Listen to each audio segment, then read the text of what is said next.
Greetings, fellow action figure connoisseurs, and welcome to another episode of Digital Caveman Presents Star Wars Wednesday from the Toybox edition. I, as always, am your host, the Digital Caveman, and today I will be presenting you with Star Wars The Black Series, first release of Grand Admiral Thrawn. Let's get into it!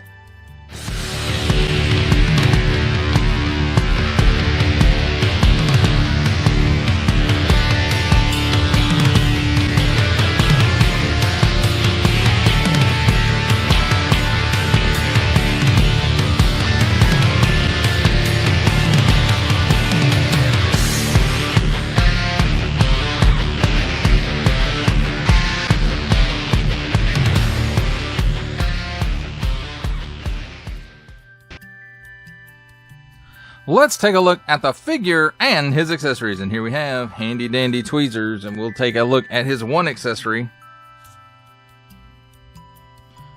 And it's a small blaster. I'm going to say this is a holdout blaster of some kind.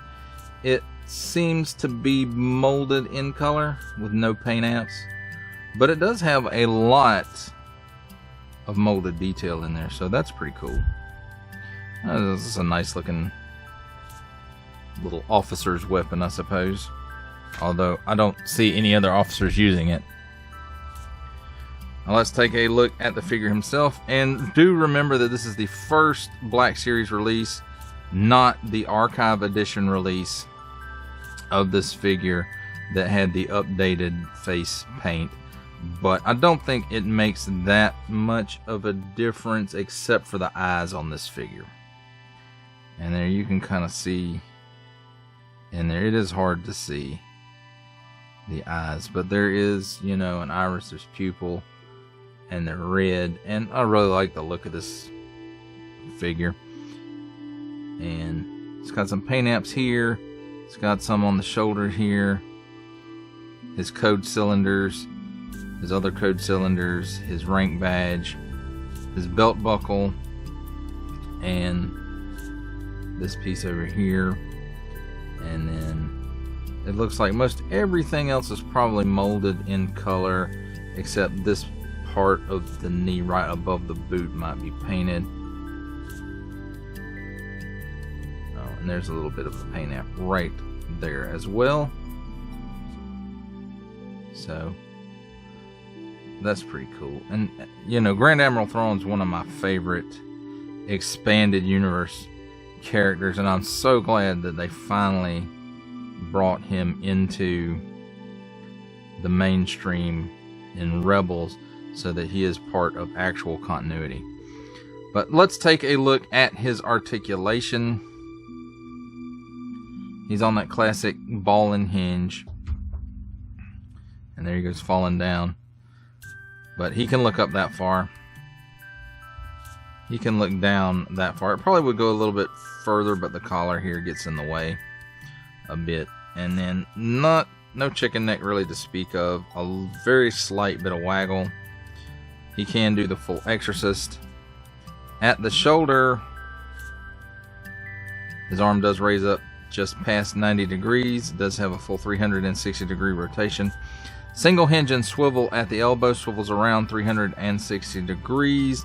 And gives you a pretty good bit better than 90 degrees there. At the wrist, 360 degree rotation on an in and out hinge, and the other hand is in and out hinge as well. What a shame. Now he does have a cut at the waist rather than in the chest, and where the chest and torso meet, and it's on a ball joint, so it gives you some hula. He can lean side to side, he can lean back that far and forward that far. It also gives him a 360 degree rotation there at the waist.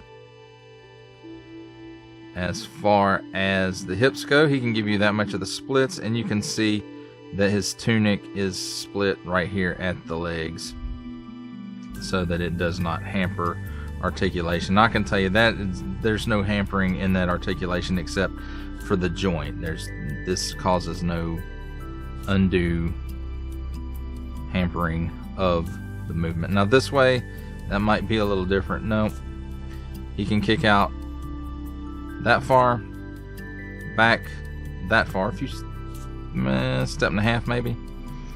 Cut here at the upper thigh for a full 360 degrees of rotation. Double hinged, pinned knee, and it will give you that much bend.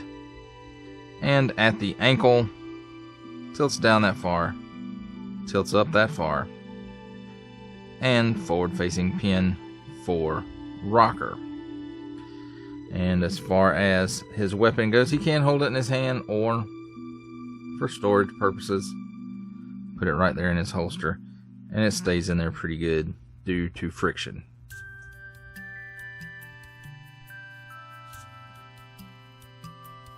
And there you go, my friends. That is a look at the figure and his accessories.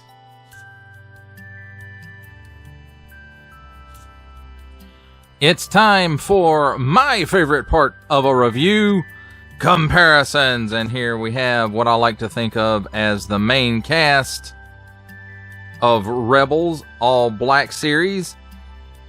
We have Chopper, Ezra Bridger, Sabine Wren, Grand Admiral Thrawn, Hera Syndulla, Kanan Jarrus, Zeb Orrelios, and Ahsoka.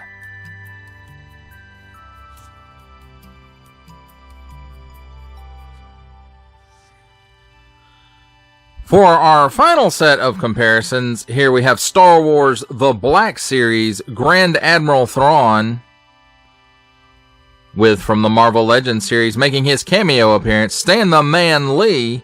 From G.I. Joe Classified series, the Hasbro Pulse exclusive Regal variant Cobra Commander. From Star Wars The Black Series, the Archive Edition 501st Legion Clone Trooper.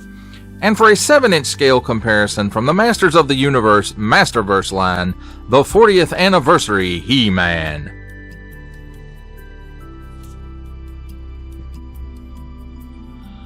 For final thoughts on Star Wars The Black Series, first release of Grand Admiral Thrawn, I'd like to say I do like this figure. I couldn't see upgrading him in the Archive Edition. There just wasn't, I didn't feel like there was that much improvement on it, even though they were using the newer, face printing technology and stuff on it. And I didn't see, popping out another $20 plus for basically this figure I mostly already had, and it not looking that much more improved. So for now, I'm happy with this one. I may upgrade to the Ahsoka one. That one looks kind of cool, based on his live action appearance in Ahsoka. Although he was a little hefty in that, but I guess when you're eating better than your troopers, that's what happens. Maybe he was dining a lot with the Night Sisters. I don't know.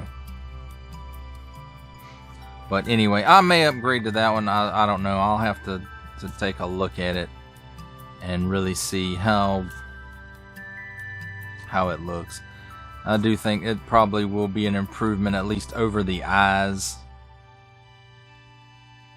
And it looks like he might have a little bit greater range of movement in the articulation. But for now, this one is fine. He fits in with my Rebels. He could be heir to the Empire, from the Zahn novels. Originally, I went hunting for a Salamari that I thought went with this guy, but I guess it didn't come with one, because maybe he was supposed to be more Rebels than heir to the Empire. But I went back and looked at the original packaging, and I couldn't see one in pictures of the packaging. So I guess I was just thinking back to maybe the 2 or 3 3 3/4 releases that he had. I think it was just 2 though, into 3 3/4 line. One in the like Power of the Force 2, it was more in that style with the 5 points of articulation, and then there was one later on that was much more articulated, and I think it might have been in the comic book line. I would really have to go back and do some research on that, because I have so many 3 3/4, and I don't remember where most of them came from, what lines they came out of. So, and eventually I may be doing those from the Toybox 3 3/4 figures. If that's something you'd like to see, let me know down in the comments. But as far as this one goes, you know, he's okay. He fits the bill for what I need him to do, which is basically be Grand Admiral Thrawn in my display. And where he's at, you know, you're not going to be looking at the eyes too close, but I do think this one probably would have benefited from the upgrade, at least with as far as the eyes go, for the upgraded paint. And there's nothing really wrong with this one, but I think the eyes were probably a little bit more crisp on that Archive Edition release. But like I said, I may look into upgrading Grand Admiral Thrawn with the live action Ahsoka version. I haven't decided yet. But until then, this guy is going to be in my display, being grand and admirally and looking at art. Well, that, my friends, does it for the review. I hope that you enjoyed it. I enjoyed making it. Only support from viewers like you make this programming possible. Each view does count, and I do appreciate each and every single view that I receive. Thank you, and thank you so very, very much for supporting this channel through viewing. Comment below, like, share, subscribe if you'd like to see more reviews or just help the channel out further, or both. That's even better. And don't forget to ding that bell so that in the future you will be notified as my new content becomes available. That's a wrap, folks. I'll see you next time.